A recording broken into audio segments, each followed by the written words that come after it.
SRC દ્વારા વેપારીઓને lease રદ્દના નોટિસો મળ્યા બાદ કચ્છના ગાંધીધામ આદિપુરમાં અફરાતફરી મચી ગઈ છે।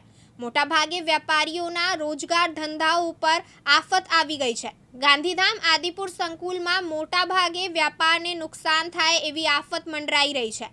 આ સમગ્ર મુદ્દો ટોક ઓફ ધ ટાઉન બની ગયો છે, પરંતુ આજ દિવસ સુધી આ મુદ્દાનું કોઈક નિવારણ આવ્યું નથી।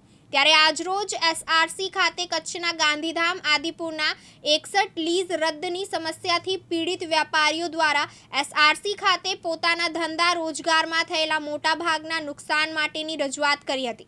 સાથે એસઆરસીને અપીલ કરી છે કે 61 જે લીઝો એસઆરસીએ રદ કરી છે એમને પરત ખેંચવા માટે વેપારીઓ દ્વારા એસઆરસીના ઇન્ચાર્જ ચેરમેનને અપીલ કરવામાં રજૂઆતો સાથે અપીલ કરવામાં આવી છે। ગાંધીધામ આદિપુર વેપારીઓના હિતમાં આ નિર્ણય લેવા માટે વેપારીઓ દ્વારા એસઆરસીને લેખિતમાં અપીલ કરવામાં આવી છે। જયશ્રી મહેતા, દિવ્યાંગ ન્યૂઝ, ગાંધીધામ, કચ્છ।